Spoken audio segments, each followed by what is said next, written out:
Assalamualaikum warahmatullahi wabarakatuh. Di sini kami akan menganalisis mengenai aplikasi hiburan. Next.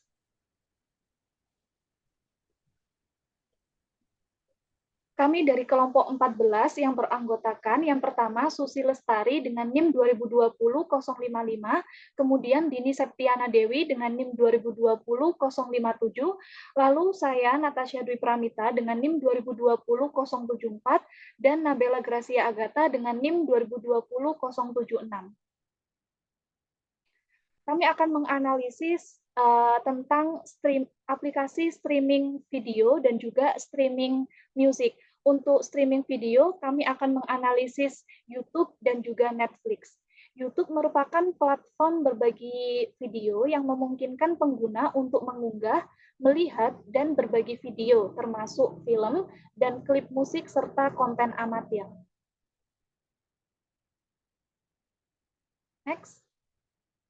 Untuk operating system, yang pertama, operating system di Android, YouTube dapat diakses dengan menggunakan Android yang dapat di-download melalui Play Store. Untuk operating system di iOS, YouTube dapat diakses dengan menggunakan iOS yang dapat di-download melalui App Store. Untuk negara pembuat, YouTube ini berbasis di San Bruno, California, dibuat pada Februari 2005 oleh mantan pegawai PayPal, yaitu Chad Hurley, Steve Chen, dan Jode Karim. Mengenai sistem informasi dan strategi tentang kekuatan kompetitif Porter, indikator pertama yaitu kemudahan pesaing baru masuk ke pasar. Tidak mudah untuk dapat masuk dalam bisnis ini karena butuh biaya modal yang sangat tinggi, serta SDM yang kompeten. Namun kini mulai masuk ke pasar seperti View pada Oktober 2015 dan WeTV pada 2019. Akan tetapi, YouTube tetap unggul dibandingkan dengan aplikasi streaming video lainnya. Hal ini berdasarkan survei Daily Social dan Populix yang mencari sejumlah aplikasi hiburan populer selama pandemi kemarin yang ditulis oleh Marsha Nabila di tahun 2020 bahwa 94% responden memilih YouTube untuk menikmati konten video. Indikator yang kedua yaitu jumlah pemasok. Penilaiannya adalah tinggi karena pemasok yang berasal dari kreator di YouTube sangat banyak. Dapat dilihat saat ini banyak YouTuber yang hampir setiap harinya mengupload video di YouTube. Contohnya seperti channel Lichis Official, Rans Entertainment, dan lain sebagainya. Selain itu, dari pihak perusahaan iklan juga menjadi pemasok YouTube, di mana sumber pendapatan utama YouTube berasal dari iklan. Indikator yang ketiga yaitu kekuatan konsumen. Penilaiannya adalah rendah. Mengapa? Karena dilihat dari ulasan konsumen di Play Store, bahwa mereka merasa terganggu dengan iklan yang ada. Akan tetapi mereka tetap memilih YouTube untuk menonton konten video karena dengan tidak berlangganan pun mereka tetap bisa menonton video-video yang ada di YouTube. Serta berbagai fitur mudah yang ditawarkan oleh YouTube juga menjadi alasan mereka tetap memilih YouTube. Hal ini berarti kekuatan konsumen ini rendah karena mereka tidak terlalu kuat untuk mendikte keinginannya kepada pihak YouTube sehingga mengurangi intensitas atau persaingan perusahaan. Indikator yang keempat yaitu keberadaan produk substitusi.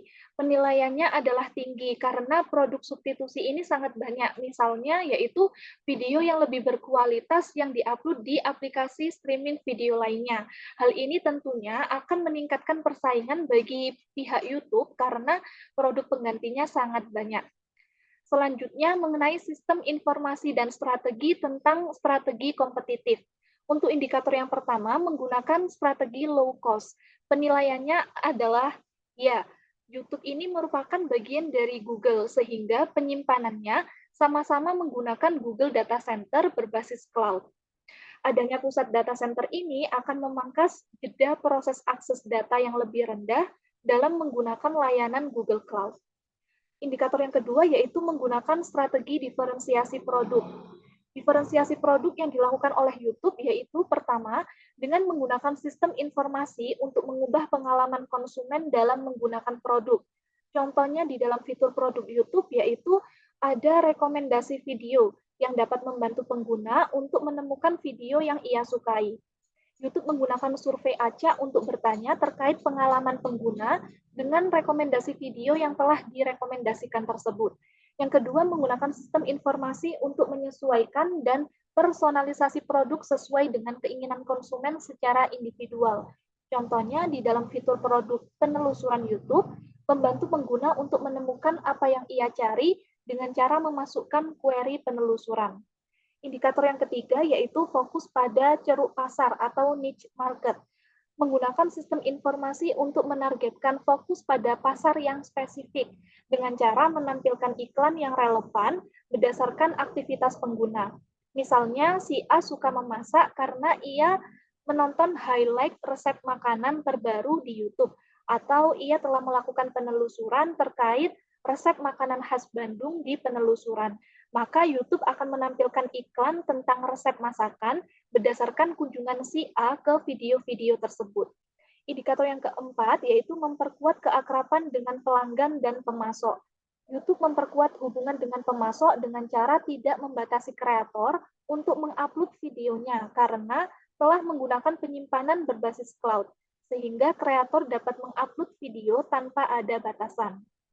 Selain itu, YouTube juga berbagi pendapatan dengan kreator dengan mengembangkan berbagai alat untuk membantu kreator yang memenuhi syarat untuk memperoleh penghasilan dari sumber-sumber seperti super chat, langganan channel, dan juga merchandise.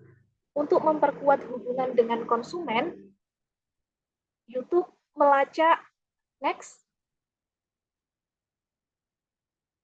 YouTube melacak preferensi konsumen dan merekomendasikan video maupun menampilkan iklan sesuai preferensi. Selanjutnya mengenai isu sosial dan etika, yang pertama hak cipta dan kewajibannya. Aturan pertama hak cipta dalam YouTube yaitu kreator hanya boleh mengupload video miliknya sendiri atau video orang lain yang izin penggunaannya mereka miliki. YouTube memiliki alat pengelolaan hak cipta diantaranya formulir web penghapusan karena pelanggaran hak cipta, copyright match tool, dan juga program verifikasi konten serta konten ID. Yang kedua, hak informasi dan kewajibannya. YouTube melindungi informasi para penggunanya dengan kebijakan privasi Google yang dirancang untuk memberi transparansi atas informasi yang dikumpulkan YouTube. Alasan YouTube mengumpulkan informasi tersebut serta cara pengguna mengelola informasinya. Yang ketiga, kualitas sistem informasi. Jadi YouTube ini menjelaskan bahwa pihaknya tidak menjual informasi pribadi pengguna kepada siapapun. Informasi yang dikumpulkan oleh YouTube digunakan untuk menyesuaikan layanan untuk pengguna, termasuk memberikan rekomendasi, mempersonalisasi hasil penelusuran, dan menayangkan iklan yang relevan untuk pengguna. YouTube juga telah menyediakan kontrol privasi yang andal dan bermanfaat seperti data pengguna di YouTube yang memudahkan pengguna untuk memahami dan mengontrol data apa saja yang disimpan dan cara penggunaannya di YouTube dan di Google. Selanjutnya, tentang kualitas hidup, YouTube telah menciptakan serangkaian alat untuk memberikan pemahaman yang baik tentang cara menghabiskan waktu di YouTube, yaitu profil waktu tonton, pengingat istirahat, serta pengingat waktu tidur, dan kemampuan untuk menetapkan timer. Alat-alat tersebut dirancang agar pengguna memahami penggunaan YouTube dengan lebih baik, berhenti menonton ketika dibutuhkan, dan menciptakan kebiasaan sehat untuk seluruh keluarga. Selanjutnya, akuntabilitas dan pengendalian. YouTube bertanggung jawab atas perbuatan yang dapat merugikan terhadap informasi pengguna. Pengendalian yang dilakukan yaitu dengan memberikan fitur yang memudahkan pengguna untuk memahami dan mengontrol data yang disimpan, serta cara penggunaannya di YouTube dan di seluruh Google. Fitur ini memberikan akses cepat ke kontrol privasi YouTube, serta informasi mengenai panduan cara kerja YouTube dengan data pengguna. Selanjutnya, mengenai mengamankan sistem informasi. Yang pertama, manajemen identitas melalui autentikasi. Jadi, karena YouTube ini dibeli oleh Google, Google membatasi akses ke informasi pribadi hanya kepada karyawan, kontraktor, dan agen Google yang memerlukan informasi tersebut untuk memprosesnya. Siapapun yang memiliki akses ini tunduk pada kewajiban kerahasiaan kontrak yang tegas, serta dapat dikenakan sanksi atau diberhentikan jika gagal memenuhi kewajiban ini. Yang kedua, keberadaan kebijakan privasi. Untuk memastikan keamanan yang kuat serta melindungi privasi pengguna, Google telah menghabiskan ratusan juta dolar per tahun untuk keamanan dan memperkerjakan pakar kenamaan dunia dalam bidang keamanan data untuk menjaga informasi pengguna tetap aman. Alat privasi dan keamanan yang mudah digunakan seperti Google Dashboard, verifikasi 2 langkah, dan setelan personalisasi iklan yang dapat ditemukan di pusat iklan. Lalu selanjutnya penggunaan digital sertifikat menggunakan TLS atau SSL, yaitu Transport Layer Security atau Secure Socket Layer Certificate, di mana URL dimulai dengan HTTPS, dengan S adalah singkatan dari secure atau aman. Selanjutnya mengenai dasar intelijen bisnis, penggunaan DBMS, jadi YouTube ini menggunakan MySQL untuk menyimpan sebagian besar data, mulai dari video hingga metadata seperti pengguna, tag, dan juga deskripsi. Lalu indikator yang kedua, penggunaan data mining, text mining, dan web mining. Adanya data tidak terstruktur, yaitu berupa komentar di YouTube. Data tidak terstruktur tersebut merupakan informasi yang sangat bermanfaat bagi pihak YouTube. Dengan text mining, memungkinkan YouTube untuk mengekstraksi elemen kunci, menemukan pola, dan meringkas data tidak terstruktur dalam jumlah besar, sehingga dapat diperoleh informasi yang berguna. Selanjutnya akan dianalisis oleh teman saya.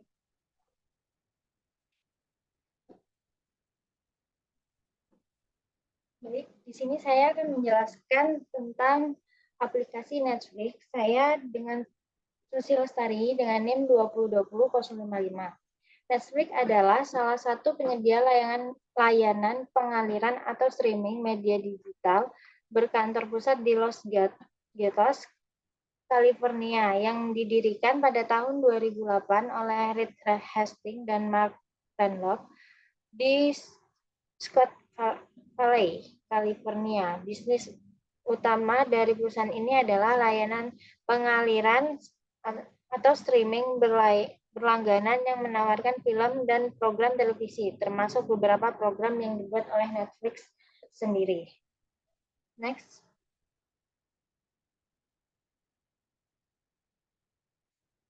Untuk operating system pada aplikasi Netflix itu dapat diakses dengan Android dan iOS. Untuk Android, Netflix dapat diakses dengan menggunakan Android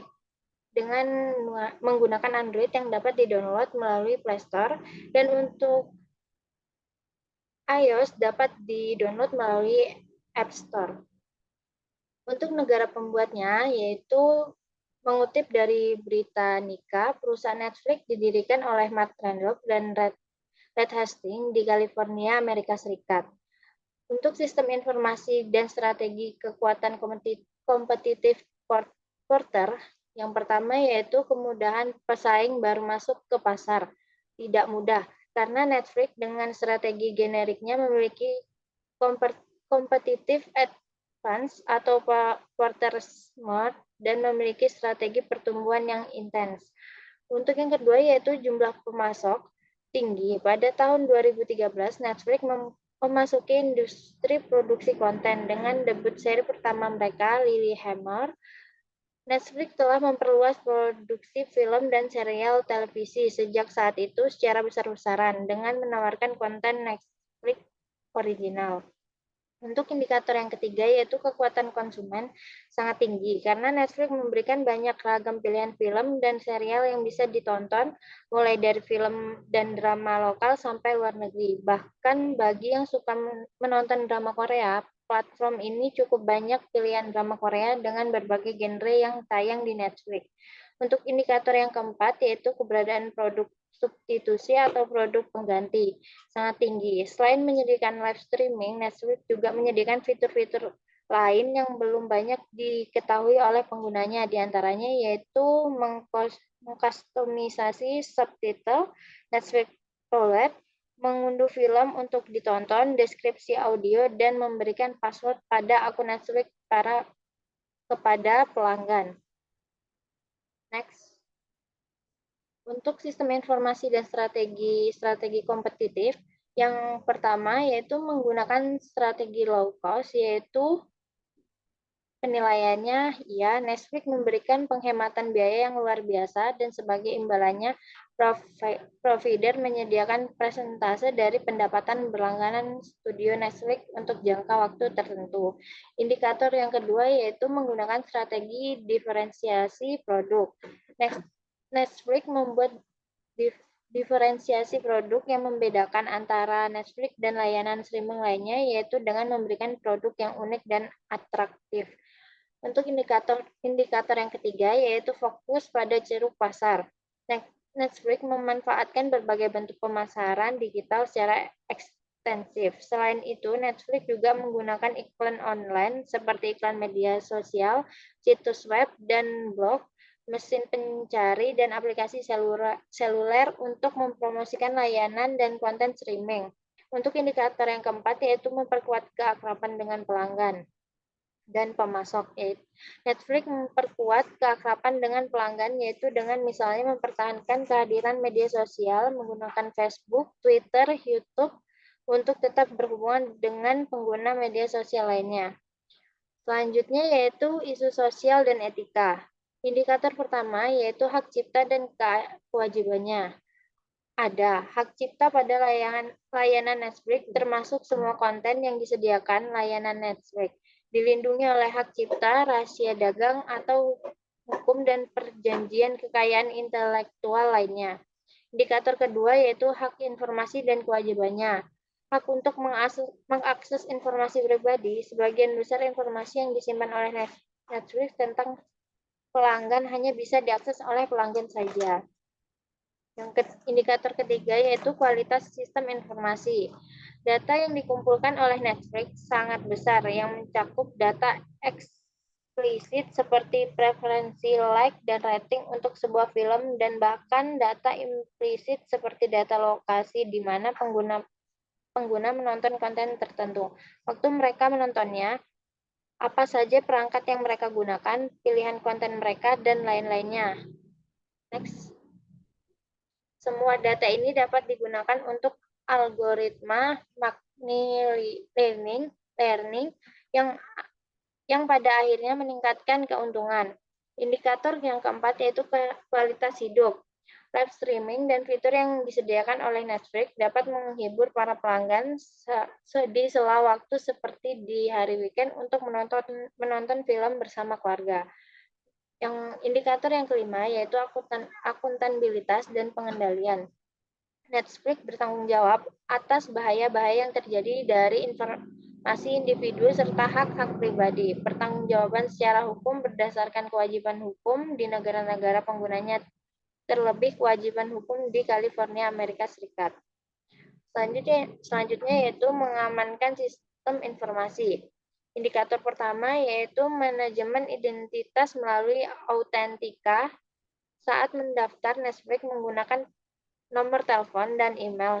Setelah itu, nanti akan mendapatkan link dari email dan juga harus mendaftarkan diri untuk berlangganan menonton di aplikasi Netflix. Informasi yang diberikan kepada pihak Netflix yaitu nama, alamat email, metode pembayaran, dan pengidentifikasi lain yang mungkin para pelanggan gunakan. Indikator yang kedua yaitu keberadaan kebijakan privasi.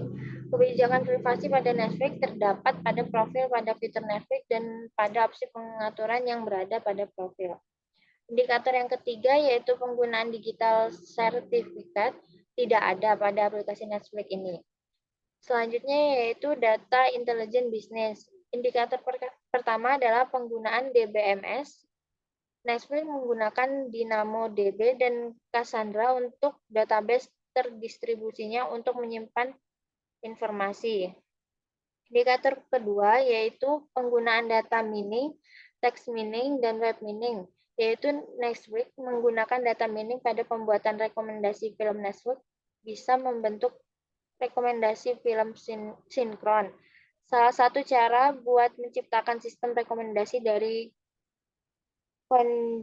conduit user dengan memakai data mining.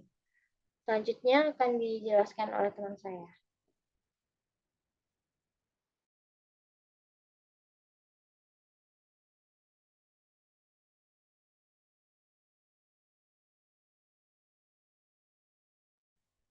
Baik, untuk selanjutnya kami akan menganalisis aplikasi hiburan yang berupa streaming musik.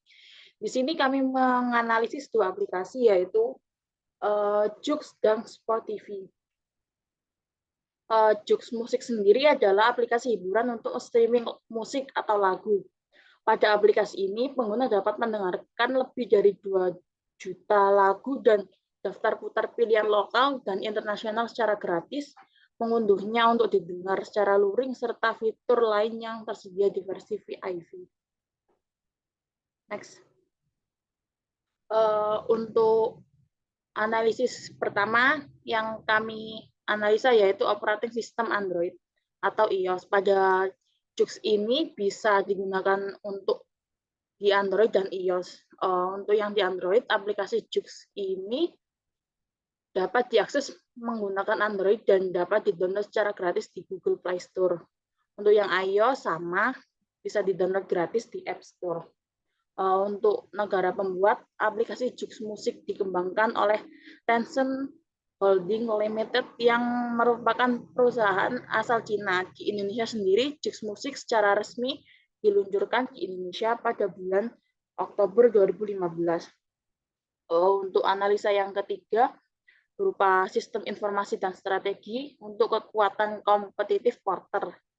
Indikator yang pertama, kemudahan pesaing baru untuk masuk ke pasar, menurut kami tidak mudah, karena membuat aplikasi hiburan semacam Joox ini membutuhkan kreativitas yang tinggi untuk menyaingi aplikasi-aplikasi yang serupa agar bisa menjadi pesaing baru untuk aplikasi yang ada.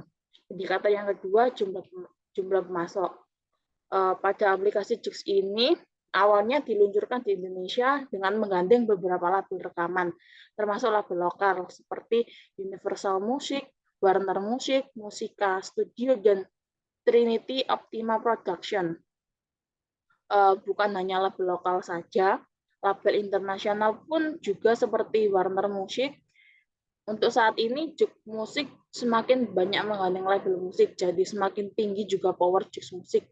Bukan hanya itu, sekarang penggunanya pun bisa turut andil sebagai konten kreator, seperti pada fitur live musik yang disediakan. Untuk indikator yang ketiga, kekuatan konsumen. Pada awal registrasi, pengguna Joox Musik akan diberikan pilihan artis favorit dan genre favorit yang mereka senangi. Di situ pengguna bisa menentukan kebutuhannya ataupun kesukaannya sendiri. Jadi, pengguna memiliki kekuatan yang besar untuk menentukan keinginannya terhadap isi atau konten pada Joox Musik tersebut. Untuk indikator yang keempat, keberadaan produk substitusi atau produk pengganti. Selain menyediakan musik, Joox Musik juga menyediakan fitur berupa karaoke, live musik yang bisa dilakukan setiap pengguna, video dan radio. Fitur-fitur yang disediakan itu sudah umum digunakan, yang artinya mudah dicarikan penggantinya, maka akan meningkatkan persaingan. Next.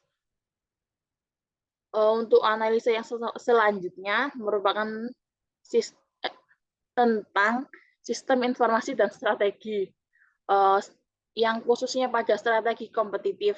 Indikator yang pertama, menggunakan strategi low cost. Pada Joox Musik ini bisa mendapatkan gratis VIP per 1 hari jika membagikannya ke halaman Facebook yang menyambung ke Joox Musiknya. Jadi pengguna dapat merasakan VIP hanya dengan membagikan apa yang mereka dengar ke halaman Facebook mereka.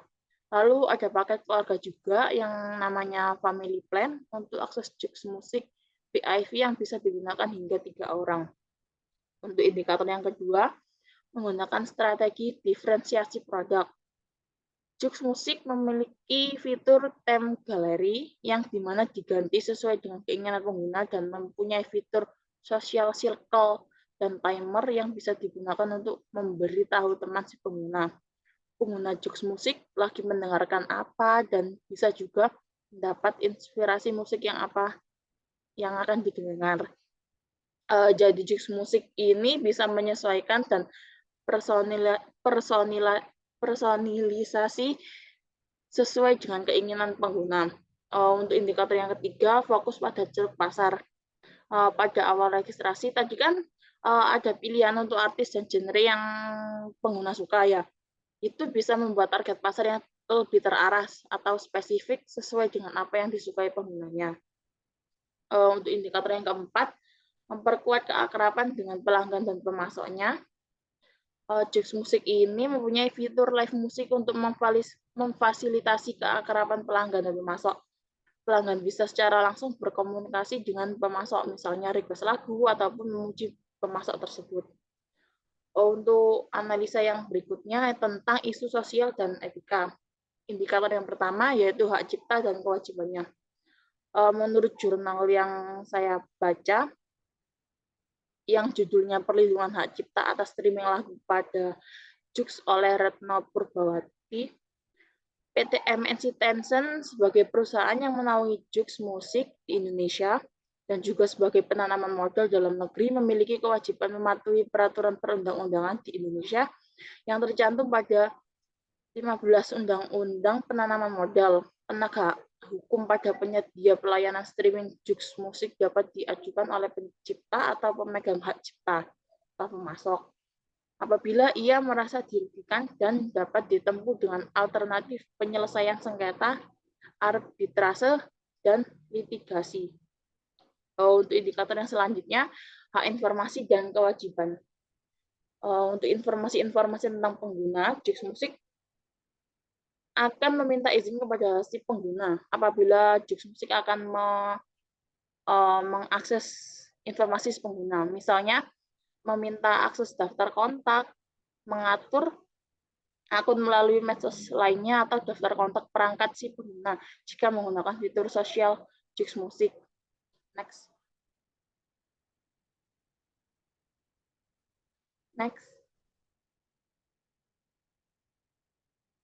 Indikator yang ketiga, kualitas sistem informasi. Pihak Jux Musik meyakinkan para pencipta atau pemegang hak cipta atau pemasok atas hak ciptanya dengan mengajukan ke penegak hukum apabila ia merasa dirugikan. Pihak Jux Musik meyakinkan para penggunanya dengan adanya menu perjanjian pengguna yang ada di aplikasi Jux Musik dan akan meminta izin bila ingin mengakses informasi yang dibutuhkan. Untuk indikator yang keempat, kualitas hidup. Dengan adanya Jux Musik ini memungkinkan kualitas hidup si pengguna akan membaik atau meningkat karena Jux Musik ini akan menjadi hiburan si pengguna aplikasi tersebut. Yang kelima indikatornya, akuntabilitas dan pengendalian, mengatur pengelolaan dan pengendalian pengguna informasi. Untuk itu, pihak Jux Musik meminta izin terlebih dahulu ke pengguna atas informasi apa yang dibutuhkan oleh pihak Jux Musik tersebut. Jadi pengelolaan dan pengendalian masih bisa diatur oleh pengguna Jux Musik sendiri. Untuk analisa yang berikutnya tentang mengamankan sistem informasi. Indikator yang pertama, manajemen identitas melalui autentifikasi. Saat registrasi menggunakan nomor telepon, email, nanti akan mendapatkan SMS atau email kode verifikasi yang akan kedaluarsa dalam 5 menit. Lalu mengisikan nama dan identitas lainnya dimasukkan atau tidak, tapi berlangganan ke VIP diwajibkan untuk mengisi. Untuk indikator yang kedua, keberadaan kebijakan privasi. Kebijakan privasi pada Jux Musik ini terdapat pada pengaturan, lalu ada di tentang Jux. Di situ terdapat bukan hanya kebijakan privasi saja, perjanjian pengguna dan ketentuan pengguna juga ada. Untuk penggunaan digital certificate, untuk aplikasi Jux ini tidak tersedia. Untuk selanjutnya, menganalisa dasar intelijen pada bisnis Jux ini. Untuk indikator yang pertama, penggunaan DBMS di Jux ini tidak ada. Kemudian yang indikator yang kedua, penggunaan data mining, text mining, dan web mining ada. Jux Musik menggunakan web mining karena menyimpan semua data secara implisit pada kumpulan data yang relatif besar. Untuk selanjutnya akan dilanjutkan oleh teman saya.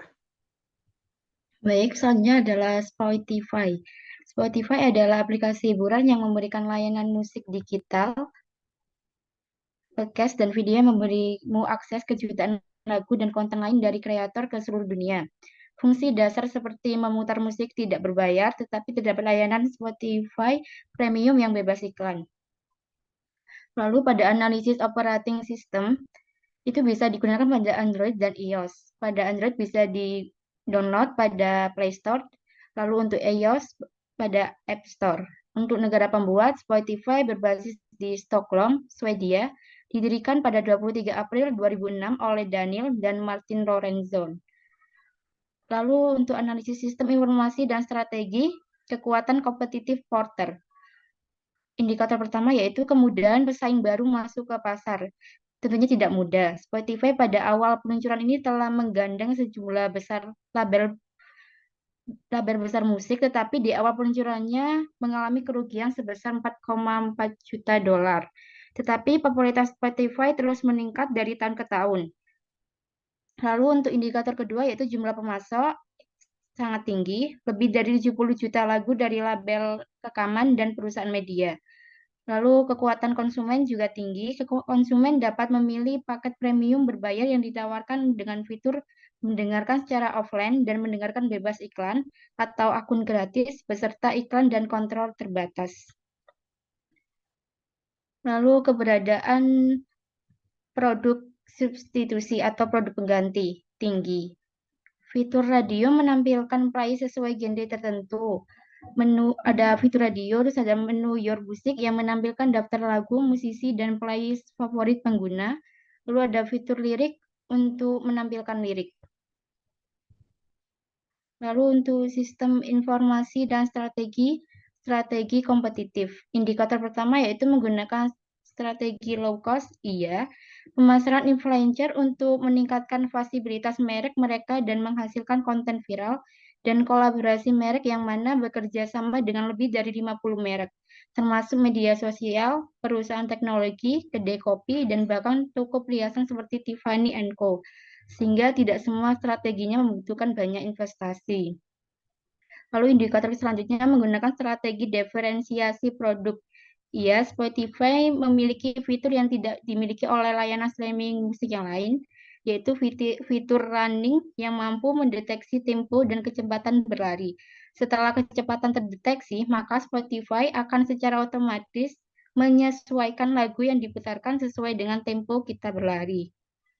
Lalu indikator ketiga, fokus pada ceruk pasar. Iya, target pasar itu disesuaikan pada jenis atau genre musik yang disukai oleh pengguna Spotify dengan memfilter sesuai pilihan playlist, musisi, lagu favorit pengguna. Lalu memperkuat keakraban dengan pelanggan dan pemasok. Iya, Spotify itu memperkuat hubungan dengan menawarkan fitur-fitur yang menarik yang bisa diakses oleh penggunanya. Lalu analisis isu sosial dan etika. Indikator pertama yaitu hak cipta dan kewajibannya. Penilaiannya ada, Spotify menghargai hak kekayaan intelektual dan mengharapkan penggunanya untuk melakukan hal yang sama. Jika Anda adalah pemilik hak cipta atau agennya, dan Anda meyakini bahwa salah satu materi yang dilindungi hak cipta secara langsung tersedia di Spotify melanggar hak cipta, maka Anda dapat mengajukan pemberitahuan dugaan pelanggaran hak cipta. Lalu hak informasi dan kewajibannya. Pengguna berhak untuk menerima informasi, meminta akses, pembetulan, penghapusan, pembatasan, dan penolakan terkait pemrosesan data pribadi pengguna oleh pihak Spotify. Lalu indikator selanjutnya yaitu kualitas sistem informasi. Jika pengguna memilih menggunakan fitur layanan Spotify atau aplikasi layanan atau perangkat pihak ketiga, dan Spotify dapat membagikan data pribadi untuk memungkinkan hal tersebut. Jika pengguna itu memberikan izin kepada Spotify untuk membagikan data pribadi tersebut. Lalu kualitas hidup ada, musik dapat meningkatkan kesejahteraan mental dan kualitas hidup. Lalu akuntabilitas dan pengendalian ada, Spotify itu bertanggung jawab atas bahaya-bahaya yang terjadi dari informasi individu serta hak-hak pribadi. Pertanggungjawaban secara hukum berdasarkan kewajiban hukum di negara pengguna, kewajiban hukum di Swedia karena pusat kantornya ada di Swedia, lalu kewajiban hukum di UE. Lalu analisis mengamankan sistem informasi. Indikatornya pertama, manajemen identitas melalui autentikasi. Autentikasi akun dengan Facebook, Apple, Google, nomor telepon, dan email. Lalu yang kedua, keberadaan kebijakan privasi. Kebijakan privasi Spotify terdapat pada layanan Spotify. Kebijakan privasi Spotify ini memberikan informasi hak dan kontrol atas data pribadi pengguna. Tujuan penggunaan data yang dikumpulkan, berbagi data pada pihak ketiga jika pengguna memberikan izin, dan Undang-Undang Privasi diatur dalam Pasal 15 GDPR. Lalu yang ketiga, penggunaan digital sertifikat. Ada sertifikat SSL atau TLS dari Otoritas Sertifikat atau CA. Pelaporannya akan dimulai dengan HTTPS, dengan S itu adalah singkatan dari secure. Lalu dasar intelligent business. Indikator pertama yaitu penggunaan DBMS. Ada pada penggunaan data DBMS ini menggunakan Cassandra dan PostgreSQL. Lalu penggunaan data mining, text mining, dan web mining ada. Data mining dengan menggunakan Apache Hadoop, Spotify melayani miliaran streaming di 61 pasar berbeda dan menambahkan ribuan track baru ke katalog Spotify setiap hari. Apache Hadoop ini memiliki fungsi untuk menangani arus masuk data yang sangat besar ini. Baik, sekian penjelasan mengenai analisis aplikasi video, aplikasi hiburan. Semoga bisa bermanfaat. Saya tutup. Wassalamualaikum warahmatullahi wabarakatuh.